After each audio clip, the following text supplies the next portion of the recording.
தமிழ்நாடு பாஜகவின் புதிய தலைவரை அறிவிக்கும் நிகழ்ச்சி இன்று மாலை நடைபெறவிருக்கும் நிலையில் சென்னை மாநகரத்தில் உள்ள திருமண மண்டபத்தில் அதற்கான ஏற்பாடுகள் நடைபெற்று வருகின்றன.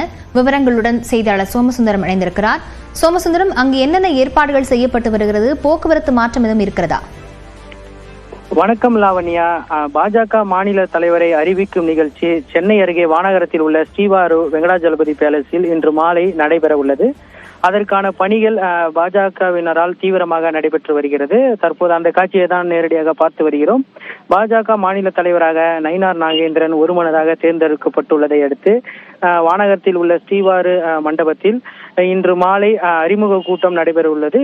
இதற்கான மேடை அமைத்தல், அலங்காரம் போன்ற பணிகள் தற்போது மும்முரமாக நடைபெற்று வருகிறது. இந்த மாலையில் நடைபெறக்கூடிய இந்த நிகழ்ச்சியில் மத்திய அமைச்சர்கள் கிஷன் ரெட்டி, எல் முருகன் மற்றும் தேசிய பொதுச் செயலாளர் தருண் சுக் உள்ளிட்ட முக்கிய நிர்வாகிகள் என பிஜேபியை சேர்ந்த 2000க்கும் மேற்பட்டோர் பங்கேற்க உள்ளனர். இதற்காக 60 அடி நீளம், 25 அடி அகலத்தில், 30 அடி உயரத்தில் தாமரை வடிவில் பேனர் அமைக்க திட்டமானது நடத்தப்பட்டு தற்பொழுது ஏற்பாடுகள் செய்யப்பட்டு வருகின்றனர். குறிப்பாக திருவள்ளூர் மேற்கு மாவட்ட பாஜக தலைவர் அஸ்வின் உள்ளிட்ட நிர்வாகிகள் இந்த ஏற்பாடுகளை முன்னின்று கவனித்து வருவது குறிப்பிடத்தக்கது.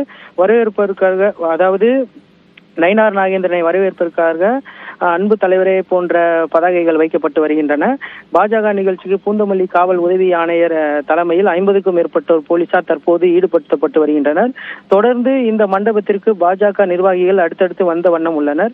மேலும் இந்த பகுதியில் மாலை வேளையில் இந்த நிகழ்ச்சி நடைபெற உள்ளதால் இங்கு கடும் போக்குவரத்து நெரிசல் ஏற்படும் என்பதற்காக முன்னெச்சரிக்கையாக போக்குவரத்து காவலர்கள் மற்றும் போலீசார் ஆங்காங்கே தடுப்புகள் அமைத்து போக்குவரத்தை சீர்திருத்த பணியிலும் முதற்கட்ட நடவடிக்கையில் இறங்கியுள்ளனர் என்பது குறிப்பிடத்தக்கது. லாவண்யா, இந்த பகுதியில் கொடி கம்பங்கள், பேனர்கள் உள்ளிட்ட பதாகைகள் வைக்கப்பட்டுள்ளது.